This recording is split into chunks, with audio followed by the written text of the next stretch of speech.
Well, good morning, everyone. Are there more chairs stacked up there in the corner, or are we out? Okay, so we do have some chairs in the back. There's a couple of chairs up front. We can put chairs wherever we want, really, with up to a point. I think I'll get us started. We all set? All right. Welcome to folks on the live stream. Welcome to folks here in the room. I see at least two chairs up front on their own, if you're still looking for a spot. Welcome to Between the Testaments. So this is week 2 in a 4-week series that I think is a little bit esoteric, but here you are. So good. And I think of the 4, this might be the most esoteric of them. So I'm really excited about this one, and hopefully you will be as well. One quick correction from last week. I was asked last week when we talked about the 10 Commandments, whether the 10 Commandments appear in the Quran, and I said I didn't think so, but within 10 minutes after class ended, people had already fact-checked me with Mustafa over there, who knows more about the Quran than the rest of us put together. And indeed, there is a version of the 10 Commandments that appears in the Quran, which is not exactly identical to what we have in Christian Bibles, but is close. So again, another version. So remember, we talked about it's not so simple where you can just say, let's post the 10 Commandments. Whose commandments? Who decides? And apparently there was a piece on NPR News this morning as well about the Louisiana law. So if you can't get enough of the 10 Commandments, look for that online. There's 2 chairs in front. We can also get more chairs. Oh, here they come. Rockies, look at this. Today, our topic is the Dead Sea Scrolls and the Diversity of Jerusalem. Judaism, correct. Thank you. It's right here in front of me, too. And what we're doing today, what we're doing every week for these 4 weeks is, I showed this slide last week, or a version of this slide.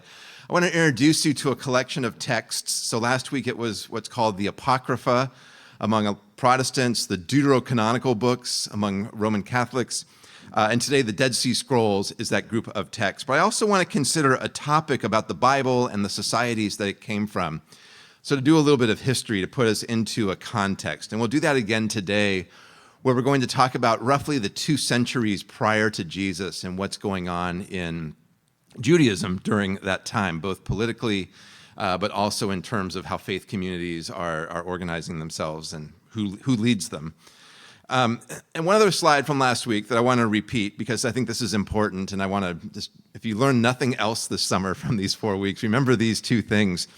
That Second Temple Judaism, or Judaism from this time between the Testaments, from the end of the Babylonian exile, so from around the year 500 prior to Jesus, up until the destruction of the temple in the year 70 of the Common Era, after Jesus' death and resurrection, that the Judaism of that time was not the exact same thing as ancient Israelite religion. In other words, the things that we see the Old Testament command aren't exactly how everybody is practicing, right? Over centuries, religions evolve, societies change, leadership changes, and we see that when we get to the Judaism into which Jesus is born in the 1st century. That Judaism is also diverse in its geography, its ethnicity, and its practices. Jews are spread throughout the Roman Empire. They're in a variety of places, and they don't all have exactly the same theology. They don't all practice their religion in exactly the same way. It's better to speak of varieties of Judaism than it is to say there's a monolithic Judaism, right? So if you were to say, what did Jews believe about dietary laws when Jesus was born? The answer is, well, a whole bunch of things, a whole range of things. It depends on which Jew you're talking to. Just like today, if you were to say, well, what do Christians believe about immigration reform or something like that? The answer is, who are you talking to and where? All right? Good. So let's drop in then. I said we're going to talk about a group of texts, but also a bit of context. And this is now the historical context. And I want to talk about something called the Maban Revolt. Has anybody ever heard of that before? Okay, so it's a familiar term. Does anybody know anything about it? A few, okay, but fewer. Just to note that. I mentioned last week there are some books in Roman Catholic Bibles, one called First Maccabees, one called Second Maccabees, and those essentially kind of tell the history of this revolt from a particular point of view. We have other sources that help us understand it as well. But here's briefly what happens.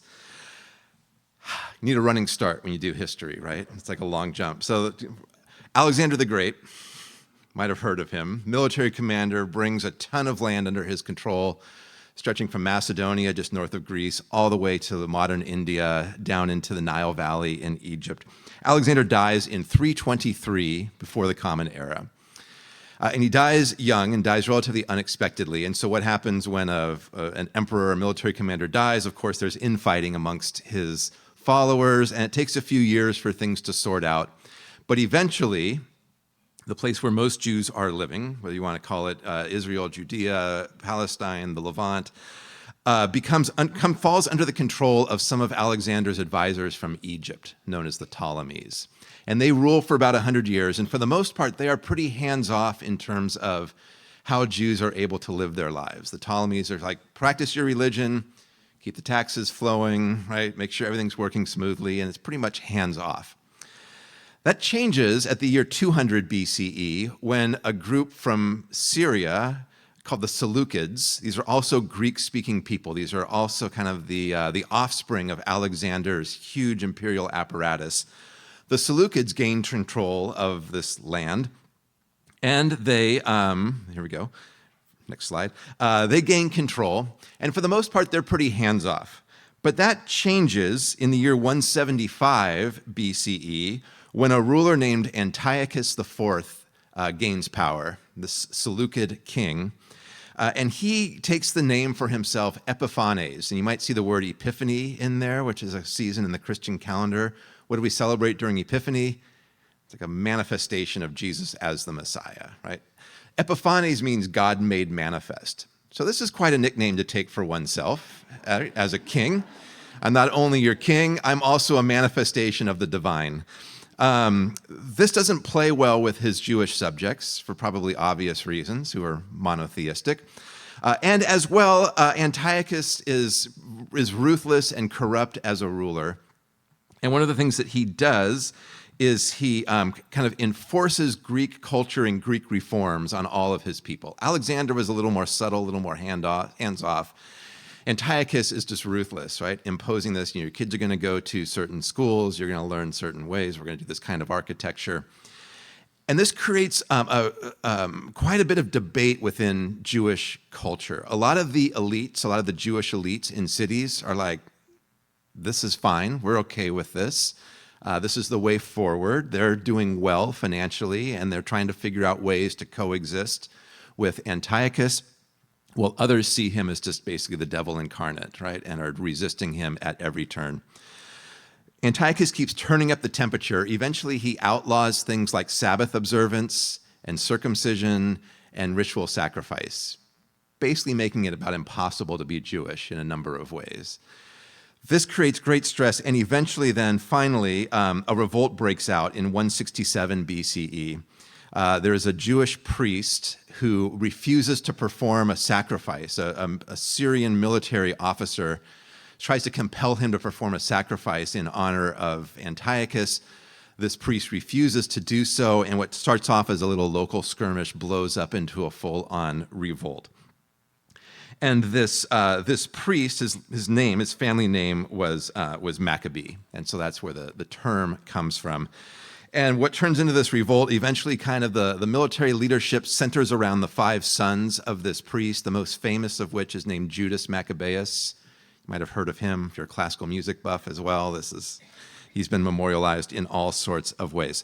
So the Maccabees lead this revolt. Antiochus, of course, keeps ramping up the pressure. Eventually he goes to Jerusalem, demands that an altar to Zeus be built on top of the altar in the temple, sacrifices a pig there to the Greek god Dionysus, right? This is what's called sending a message in that kind of politics. So it's a terrible revolt. Eventually, the revolutionaries retake Jerusalem. They rededicate the temple. And this is the origins of Hanukkah, if you're familiar with that, right? Sorry, small print. They retake the temple in 164 and eventually are able to overwhelm the Seleucids and drive them out. For the first time then, Jews living in Israel, for the first time since, I should say, the days prior to the Assyrians and the Babylonians, all of a sudden Jews living there are self-governing. Right? This is like the first time in centuries and centuries and centuries where this happens in 164 BCE. So what happens when you're self-governing after centuries and centuries of being ruled by foreign empires? You need to figure out who's in charge. And a group called the Hasmoneans, another family name related to the Maccabees, eventually takes control. And so for about 100 years, we have what's known as the Hasmonean Dynasty. All the while during the Hasmoneans, people are still debating all of these Greek influences. Right? The Maban Revolt was a civil war among Jews as well as being a war between Jews in this land against the Sadducees, right? In many ways, it's a war of elites versus kind of the more common folk. All sorts of debates are raging. And the Hasmoneans come in and they basically establish their bona fides as rulers, as members of this clan, of this family. They want to make sure that the kingship is closely tied to being the high priest of the temple in Jerusalem. So they also have a priestly lineage they try to develop. And they end up amassing incredible wealth and power for their families. Wouldn't you know it, right? New kings, shocked faces out there, right? And they're known for their corruption. They're known for their love of power and money. And so it continues to create just real tremendous stress among Jews in this period. So those are the Hasmoneans, right? They vie for power over both the throne and the priesthood. So that's really important to see those connections there. All the while, debates about Hellenism persist. Should we still keep the Sabbath? How much work can you do on the Sabbath? Should we educate our children in Greek schools? How come everybody's learning Greek around here? I mean, all kinds of questions like that, right? With whom can we trade? Who are our friends? Finally, this comes to a head in 67 BCE, so about 100 years of the Hasmonean rule. And there are two Hasmonean brothers, who, wouldn't you know it, have kind of created a civil war fighting over the throne and also the priesthood. Their names are Aristobulus II and Hyrcanus II. And both of them have the same great strategic idea. Let's appeal to this other nation in the West and see if they will help us. It's the Roman Republic, which is just kind of coming into its own at this point in time. So they both appeal to the Romans. They both appeal to a general named Pompey, who's a famous Roman general in the 1st century BCE. And Pompey says, I'll be happy to help you out. And he comes and takes over Jerusalem. And so in 67, this is the beginning of Roman rule now. So the Hasmonean line doesn't end, but it's now no longer self-governing, right? A few Hasmonean kings continue to rule, but at the behest of Rome. And the most famous one of those Hasmonean kings is Herod the Great, who we'll talk about down the road, but you've probably heard him because he appears in the Gospels. Pompey responds, he seizes Jerusalem 4 years later, so it's in 63 where Pompey walks into Jerusalem and says, this is great. This is now under the aegis of the Roman Empire, or the Roman Republic, soon to be an empire. So you can see the disappointment in that, perhaps, right? You see the ways in which political rule and religious rule are all wrapped up, and they're still trying to figure out how Greek can they be. We see this in the Gospels because people come to Jesus and they ask him questions about Sabbath observance. They ask questions about ritualized hand washing. They ask him questions about the legality of divorce. They ask him questions about all of these things that are being heavily debated because the Romans have their perspectives. Greek culture is still in the water and in the air everywhere. And Jews are still trying to figure out what is it that makes Judaism distinctive. At the same time, you've got Jews who have been migrating all across the Mediterranean area so that more Jews are living outside of Palestine than are living inside of it. So you've got Jewish communities everywhere, which also then just magnifies the various ways of being Jewish. What does this look like during this time? Well, a couple of groups arise, and this is a total oversimplification, but I'm good at that when it comes to PowerPoint slides. You've got a group that comes into being called the Sadducees, and you're probably familiar with this name if you're a gospel reader. And the Sadducees are priestly folks. These are folks who live in and around Jerusalem. They are aristocrats, they're elites. These are powerful families, wealthy families, well connected to the priesthood. So whenever you see Sadducees in the Gospels, think these are the folks who run the temple. These are the folks who interface with Roman authorities to kind of be the connection point between local rulers and local elites in the larger imperial structure. Sadducees are, for the most part, wealthy. They're very concerned about the temple. They guard their lineages very well. They make sure they marry strategically, right? They guard their genealogies and their priestly lines very well. You also have groups that show up called the Pharisees. Pharisees are a lay movement. They're not a priestly movement. Almost any male could become a Pharisee during this time. And Pharisees are, by and large, people who are trying to figure out how does law observance work in everyday life, in one's home, in one's community, in one's work. And so we'll talk more about them in the coming year, I'm sure. But there are Pharisees who are spread out, right? Sadducees located in Jerusalem. Pharisees, anywhere Jews exist, there could be potentially Pharisaic communities, people who are very interested in learning the law and observing the law. You've also got a group that kind of intersects both. Here's my best shot of the Venn diagram. You've got groups called Scribes. Sadducees are a sect or a group. Pharisees are a sect. Scribe is more like a job description. Right? These are credentialed scholars. These are people who have studied. They can tell you who their teachers are. They can tell you who their influences are. These are the scripture experts of the day, right? Those who interpret the law. So the Sadducees have to have their scribes. They have to have their intellectual elite who, tell people what to do. And the Pharisees also have scribes, right? Some Pharisees were more educated than others, are doing the work of, go learn all of this stuff, read all of the precedents and learn how to do this. And some scribes are not affiliated with any group. In fact, this whole screen, you should imagine Jews fitting on this screen, right? It's not like you have to choose, am I going to be a Pharisee or a Sadducee? You're only going to be a Sadducee if you're born into that upper 1% of families around Jerusalem. Most Jews aren't really in any of these groups. Who's got time for this kind of stuff, right? Too much religion. But you also have other groups that we know about. And one that's interesting is a group called the Essenes. And that word Essene never shows up in the Bible. We know about it through other Jewish authors of the time. And the Essenes are groups, it's kind of a collection of groups who appear to live as separatists. They're ascetics, right? They, for the most part, have renounced a lot of aspects of the world, and they live in the wilderness. Some of them, it appears, were able to live for a time in the wilderness, but also still live in villages or families. They weren't all necessarily like folks who move, to Idaho and the Panhandle and build bunkers and live like that. No offense to people from Idaho. Hello, people online from Idaho. These are not necessarily folks who are all expecting the world's about to end or who have renounced society. But some of them are, right? So there are some Jewish groups who are living kind of off the grid entirely and are kind of trying to remake all sorts of ways of being Jewish and living in expectation of what God would have for them, right? So you've got a variety of groups that are out there. 100 years ago, we didn't know much at all about Essenes. But that changes now, and we'll come back to these people. That changes with these three Arab Bedouin, who really changed the world with what they did.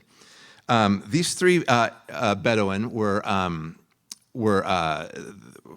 pasturing their sheep or wandering around with their sheep, finding places for them to feed, in a place called Qumran. So here's a modern map that shows modern Israel with the West Bank and Gaza. You can see those are lighter.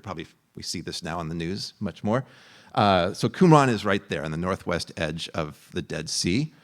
Here's a different map if you want to see, again, how the waterways work in terms of what flows into the Dead Sea. So Qumran is there, not on a river, but on a wadi or a kirbet. It's a dry creek bed, right? That when it rains a lot, it would. So it's a desolate spot, but there is access to water. You can live there. Not too far from Jerusalem, but over mountains. It's definitely wilderness. It looks like that. Not exactly. Maybe it's your idea of a vacation, right? This is where Tim Hardy Anderson would go hiking, right? If you remember Tim, this is the kind of landscape he likes. So it's this brutal land. It's really a rugged place. So those three Bedouin I told you were out one day with their sheep, and one of them, because he's bored, starts throwing rocks and tries to hit what looks like a cave entrance way up on a hill, right? Sees a little opening in the cave and is trying to see if he can get a rock in there. Throws a rock, goes through the mouth of the cave, and they hear something shatter. 2 days later, one of them decides to climb up there, right? Climbs up the mountain, finds a way to wiggle into this cave that looks like this today. You can see on the bottom, the mouth of the cave was opened up. And he goes in there and he finds 10 jars, about 2 feet high, that look like this. 8 of the jars are empty. One of the jars is filled with dirt. The other one has 5 scrolls in it, wrapped in linen. Sorry, 3 scrolls in it that are wrapped in linen.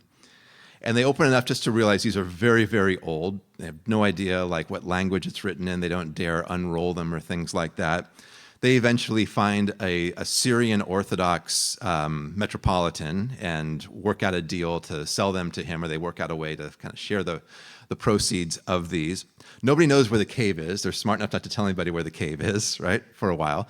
What's going on in 1946, 1947, this is when the United Nations is debating about whether or not Israel can become a nation. So you've got a tremendous amount going on politically as well while this is taking place. To make a long story short, what eventually they find in those in that first jar are, as these things get unrolled, are some very well-preserved scrolls, one of which is the entire book of Isaiah. So here's an image of what that looks like unrolled. The next couple of years, archaeological excavations begin as this becomes known. That starts in 1949, where they go back to the cave and they find 4 other scrolls in the same cave. From 1951 through 1958, archaeological excavations eventually find 10 more caves containing scrolls, ancient scrolls, so 11 caves in total, as well as a settlement, which is what it looks like today. So there was a settlement there on top of a plateau. You can go there and visit it today if you want.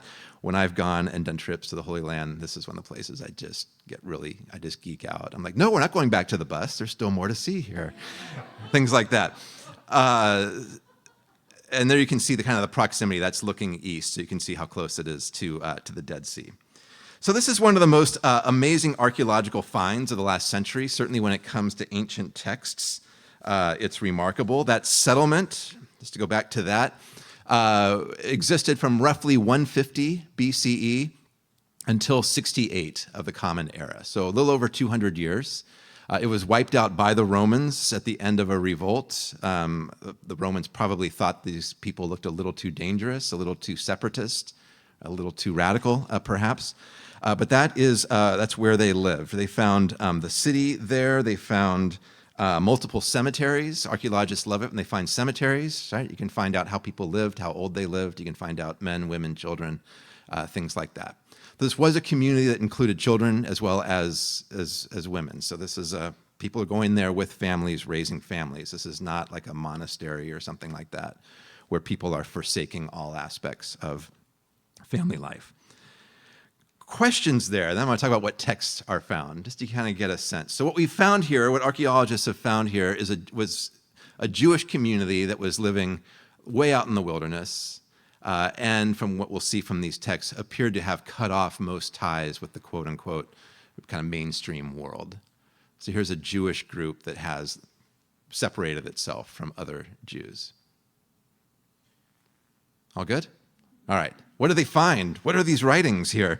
About 800 manuscripts total in these 11 caves were found, ranging from just teeny tiny fragments up to fairly well-preserved scrolls. This is the nice thing about finding them in clay jars and being in caves. For the most part, they survived the weather.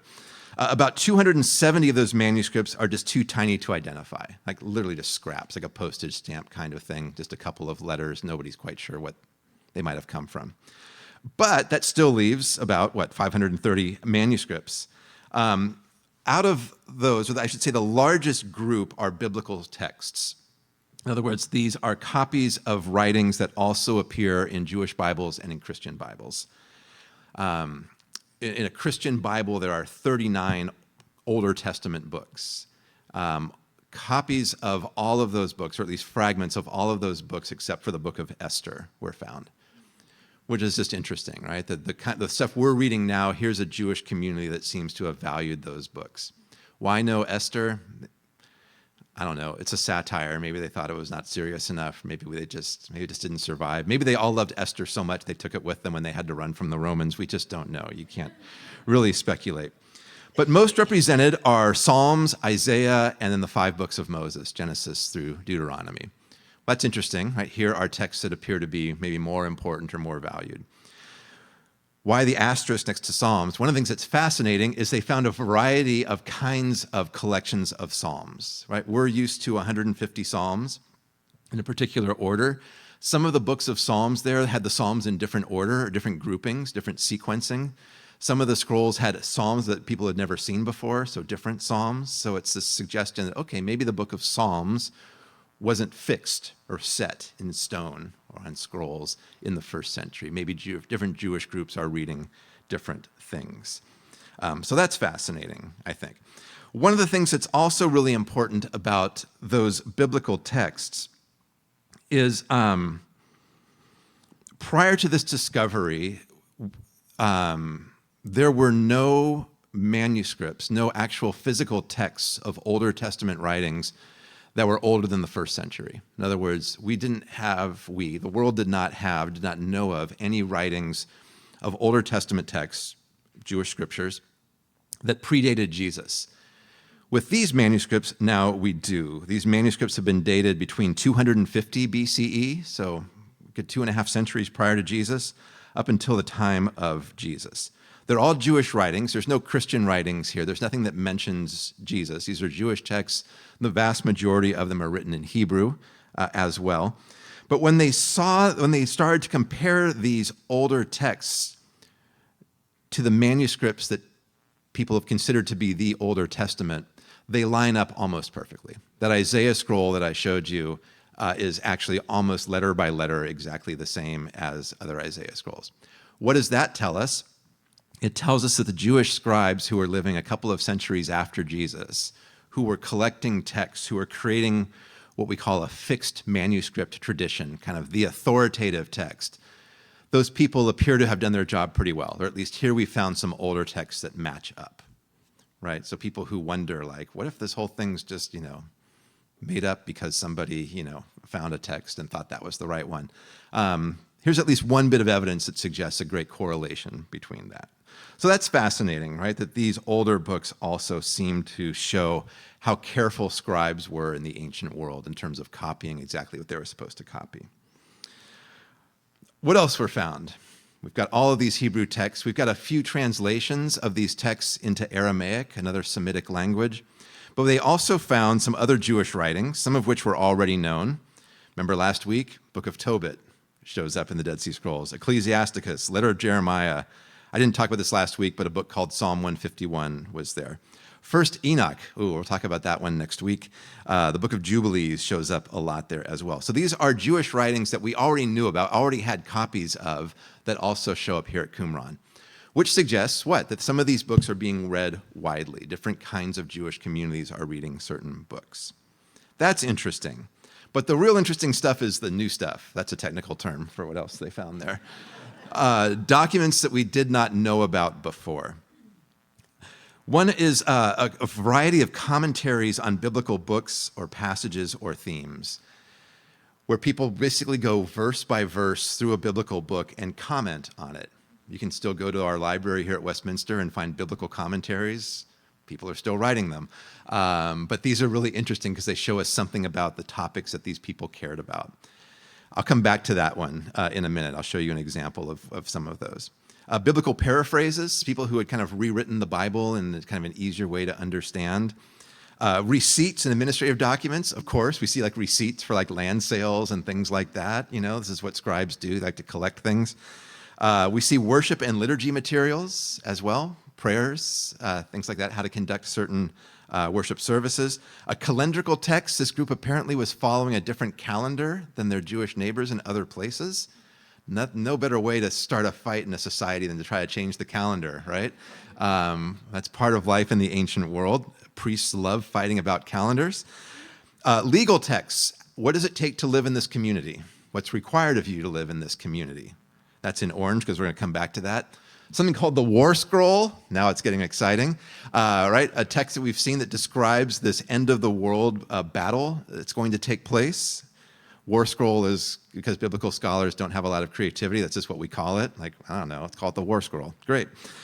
Something called the Copper Scroll, because it's written on copper. Again, not a lot of creativity, but there's that one. So I want to come back to those four and just kind of give you a sense of what they say, what they talk about, what they reveal about Jews in the first century. Have I lost anybody yet? Are we still good? Anybody having fun? Okay. All right. One day when it's right to go back to Israel, we're going to go here. So we'll plan a whole day. All right. Good hiking. All right, so some of these books, like what's going on in the commentaries? What do we learn from some of these commentaries? Oh, and of course, miscellanea. There's others as well. Here's an example of a biblical commentary. These are called pesherim. Pesher means to interpret in Hebrew. One of the more interesting scrolls is a commentary on the book of Habakkuk, an Older Testament writing, one of the prophets. So here what they do, the author would write out the verse from the scriptural text. So here it is in Habakkuk 2. This is when God is telling Habakkuk to write down what Habakkuk sees in his visions. The Lord answered me and said, "Write the vision, make it plain on tablets so that a runner may read it." What that seems to mean is write down what you're about to be told. Make sure you write either really clearly or really big, because we want somebody who can read it while they're running as possible, or we want a courier, a messenger, to be able to read this easily. Seems pretty straightforward, right, in terms of what's being said. But this is what the commentary says about it, and this is a quote from one of the scrolls. God told Habakkuk to write down that which would happen to the final generation, but he, God, did not make known to him when time would come to an end. And as for that which he said, which God said, that he who reads it may read it speedily, interpreted, this concerns the teacher of righteousness, to whom God made known all the mysteries of his servants, the prophets. Who's the teacher of righteousness? This is somebody who's mentioned in a lot of these scrolls, who appears to be the founder of this community. Somebody called the teacher of righteousness. So and again, we could show you more texts that would support this, but this teacher of righteousness appears to be somebody who claimed, and whose followers believed, or his followers claimed, had been given insight from God to interpret all of the prophets. Right? Nodding along with that? Okay. We're not going to hire a senior pastor who makes that claim, just so you know. So this is interesting, right? This is a community formed around this particular individual. To go to another one, this is later on in Habakkuk 2. Alas for you who make your neighbors drink, pouring out your wrath until they are drunk in order to gaze on their nakedness. Well, we want to read that in context, but this is what the Dead Sea Scroll about that says. Interpreted, this concerns the wicked priest who pursued the teacher of righteousness to the house of his exile, that he might confuse him with his venomous fury. And at the time appointed for rest, the day of atonement, he appeared before them to confuse them and to cause them to stumble on the day of fasting, their Sabbath of repose. What's going on here? Well, again, a variety of these texts talk about these two kind of arch enemies, the teacher of righteousness and this person called the wicked priest. And in this case, it appears to be describing an event where this wicked priest, right, came to this place of exile, might have come to the community and tried to dissuade people or teach something differently. One possibility, and again, there's other texts that help us interpret this, is that what's going on here is that this wicked priest came to Qumran, came to this community to persecute the community, to try to stop them from celebrating the Day of Atonement because they were using the wrong calendar, right? You're doing it on the wrong day. And so the high priest has come now to try to oppress this group or try to silence this group.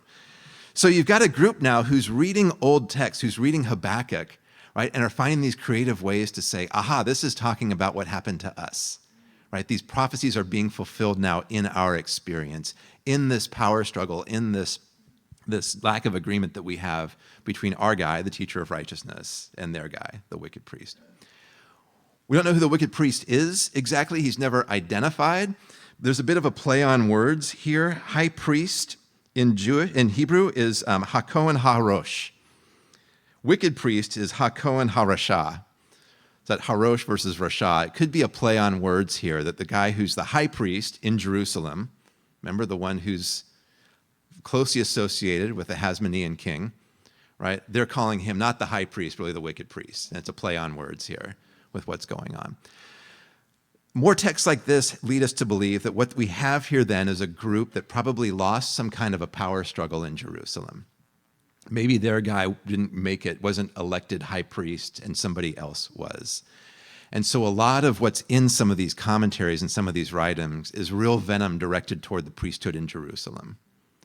Right? You've got a group that has removed themselves, and also in some of their writings that talk about the end of days, talk about basically the corruption of the temple. The temple has to be torn down and has to be rebuilt, and we're going to rebuild it.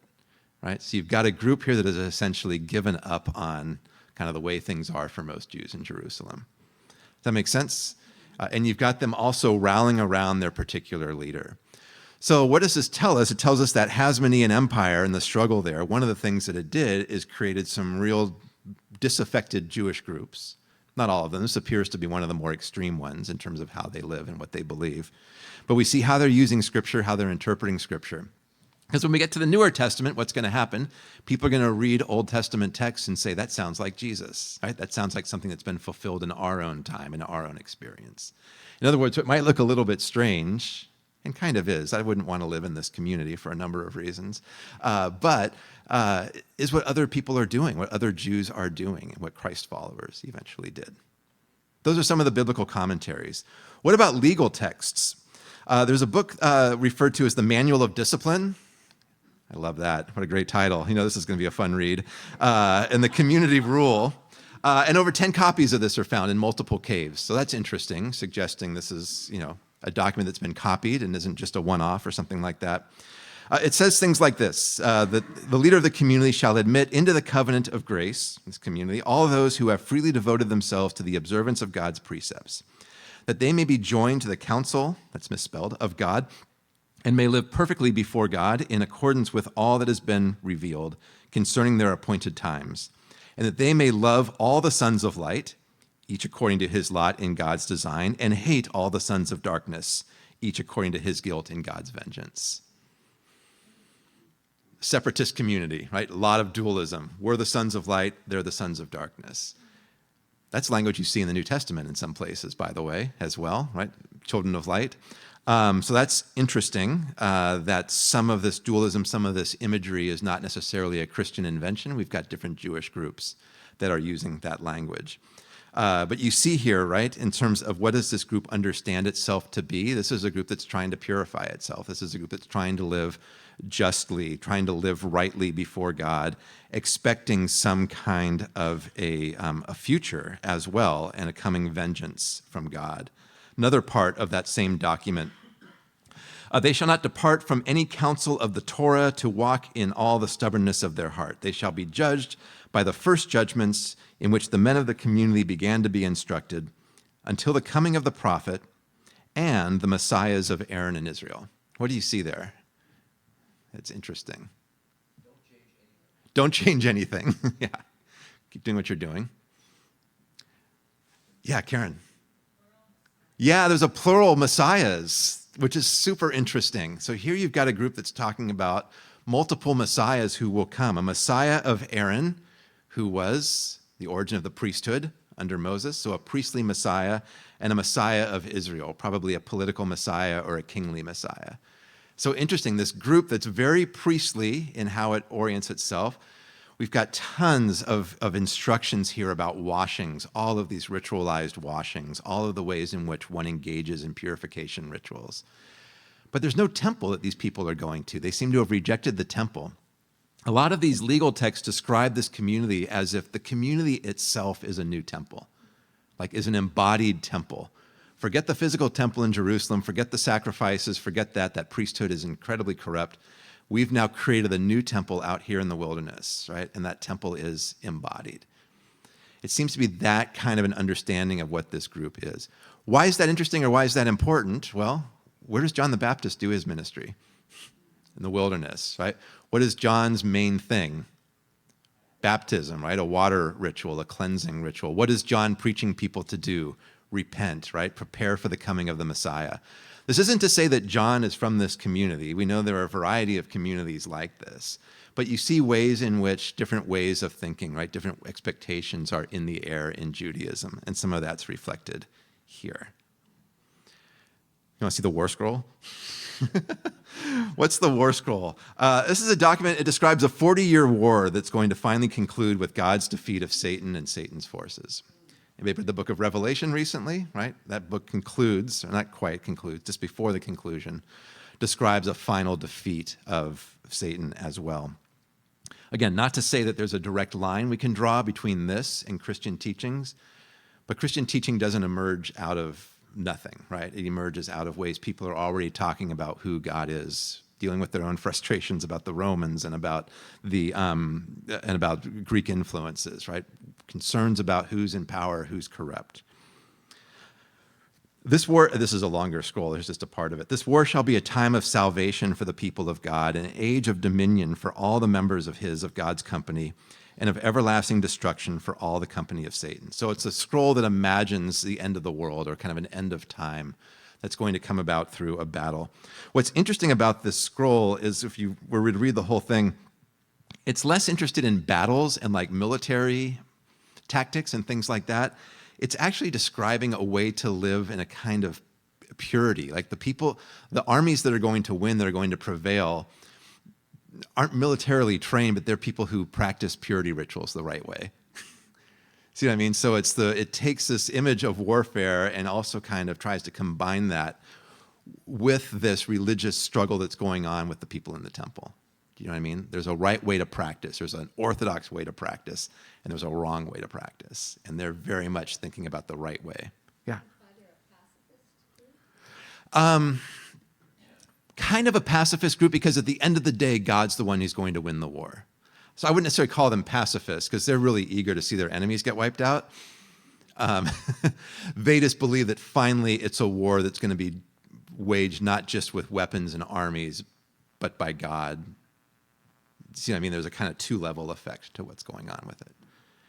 This continues later on. It says the dominion of the Kittim, and this is the word that a lot of the scrolls use to describe the Romans, it appears. It's the Kittim, some biblical references that use the word Kittim to describe Gentiles who live to the west. And so in this case, the Kittim appear to be the Romans. The dominion of the Kittim shall come to an end, and iniquity shall be vanquished, leaving no remnant. For the sons of darkness there shall be no escape. The sons of righteousness shall shine over all the ends of the earth. They shall go out shining until all the seasons of darkness are consumed. And at the season appointed by God, God's exalted greatness shall shine eternally to the peace, blessing, glory, joy, and long life of all the sons of light. So you read some of this and you think, this sounds like other biblical texts, of course, but you're seeing how a particular community is seeing these types of expectations being lived out, or hoping these expectations are being lived out in their own time and place. The Copper Scroll. You've all been waiting for the Copper Scroll. The only scroll found in these 11 caves that was not written on leather or like an animal skin or on papyrus. It's actually written on a sheet of copper that was rolled up.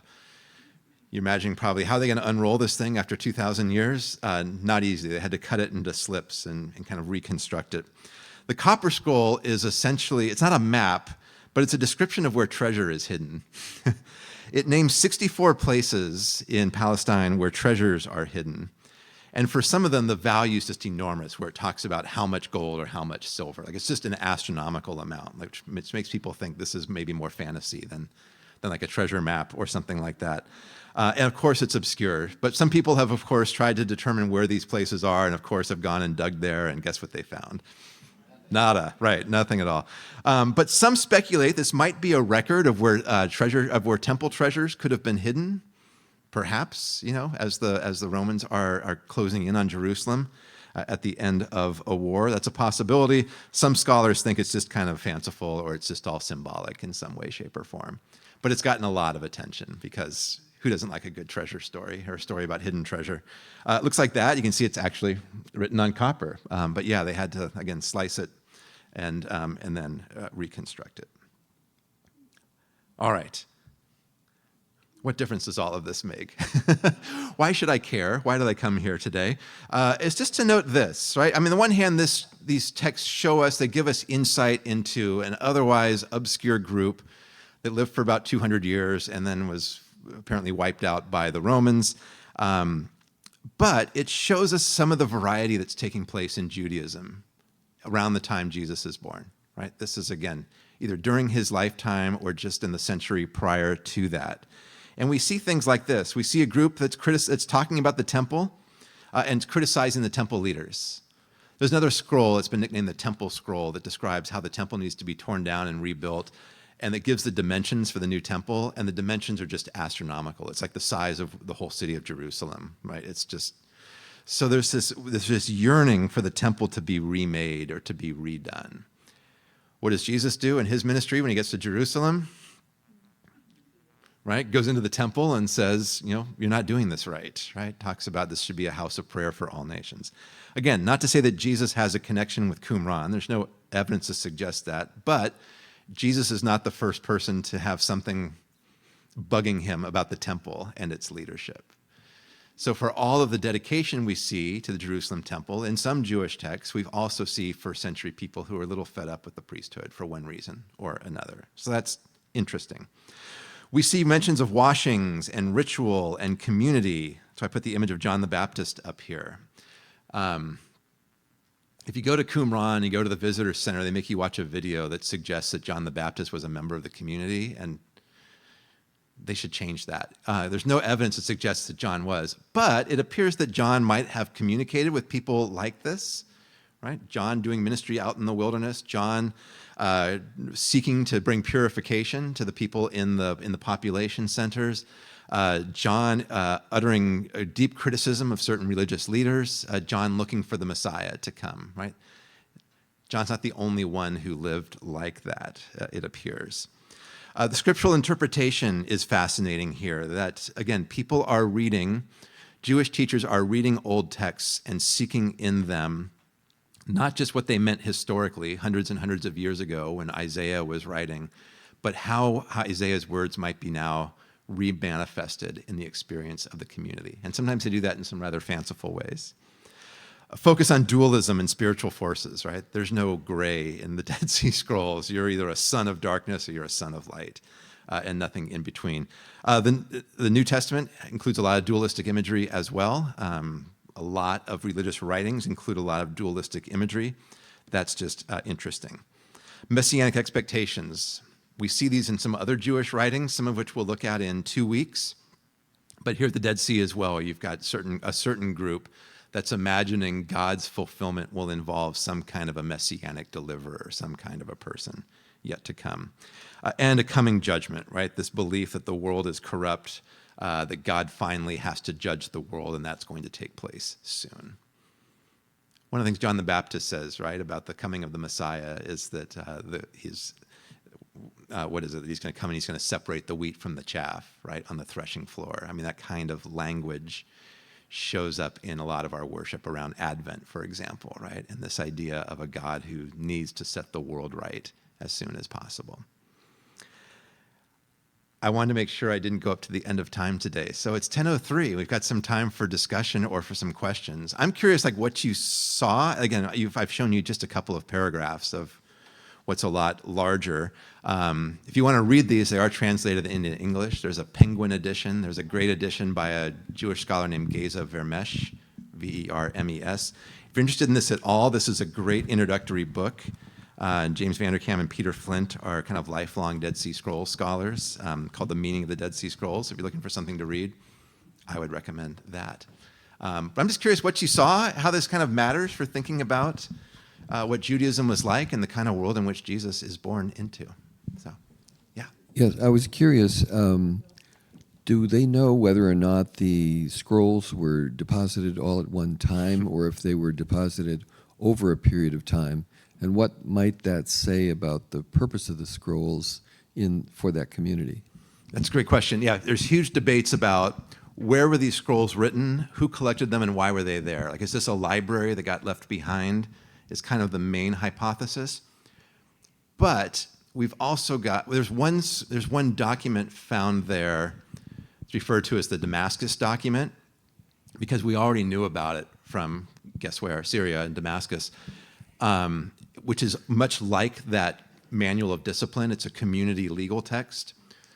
So what's fascinating about that is here's a text that was found somewhere else that another community appears to have been using that also found its way to Qumran. Now, is that because they were collectors, Or is that because they kind of said, these are good rules, we're going to order our community in this way as well? So it's possible that people might have come and gone from this community. It's possible they might have started other communities in other places in the wilderness. But I think it's pretty clear, or at least a kind of a well-deserved speculation, that they are in communication with some other groups, other Essene groups in other spots. Does that make sense? I mean, some want to speculate that the teacher of righteousness actually wrote certain texts. That's kind of a bridge too far for me. I don't know how you would know that.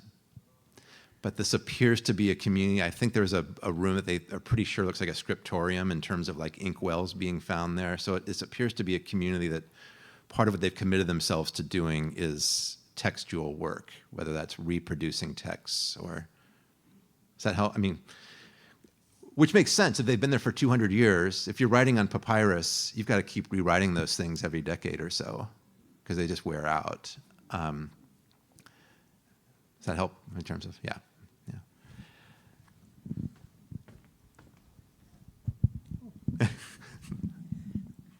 So referring to the screenshot of the community that was living at the top of a mountain or whatever. Kind of a plateau. Yeah, a plateau. Yeah. Is that the Masada? Masada is different. That's Okay. further to the south, also by the Dead Sea, and a lot higher up and more inaccessible. So there were multiple communities living like that. Kind of. Masada was originally a fortress Yeah. that Herod the Great built, and then a group of revolutionaries took it over and had kind of their last holdout there for a couple of years against Roman forces. Okay. So, yeah, just because it's desolate and by the Dead Sea doesn't mean people aren't living there. I mean, there's some oases there and things like that. Yeah.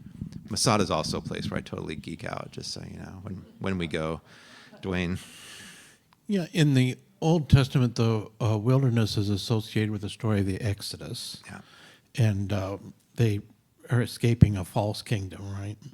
Here you have this vying of throne and altar and people sort of living on the edge. It's a wilderness, but it's not the wilderness of a Exodus. I mean, it isn't a wandering in the wilderness. Yeah. So I'm wondering if this is just otherworldly oriented then in terms of what's to come. And also, what about, Jesus scandalously is surrounded with women who support him and so on. I'm wondering if in this Essene type community or a desert community, there's a different role of the women. Yeah. I mean, there were women judges, but there aren't women kings and priests vying for power and money. Right. Yeah, I mean, if you read all the community documents, all those legal documents, you would think this is an entirely male community, it sounds like, because it's just, and there's rules about everything, about all of the purification rituals you have to go through and things like that. And some of those seem to assume a kind of sexual asceticism as well. But then, like I said, in the graveyards, there are remains of women and children, which suggests families there as well. So it doesn't appear that women had any role in the leadership structure of this community. Like I said, it's highly regulated, it's highly priestly, which tended then to be male. We just don't know more beyond that. But the texts themselves just don't address much in terms of like women's experience in the world. Does that help with that? But you're right about, and in terms of the wilderness, yeah, the wilderness is a place of wandering. It's also a place where God shows up in times and in places. The New Testament picks up on that. Jesus goes into the wilderness where he's tested by the devil, and it's both this removal from quote unquote the civilized world. It's a place of risk and danger because of food and water, but it's also a place where kind of God preserved God's people against all odds. So that could be part of the draw as well. Plus, it seems these people want to be as far away from Jerusalem as they can, but probably want a good seat to watch the end of the world as well. I mean, do you know what I mean? It's that, there's that kind of like, we are so right, we are so holy, they are so wrong, they are so corrupt kind of a mindset in this. I mean, this is very much, I mean, I would name this as an extremist group. They're not like necessarily violent extremists, but these are people who have written off the rest of the world for sure. Which isn't to say that all Jews are living that way, but just how fascinating to get a sense of maybe what's at one end of the spectrum. So, yeah, please.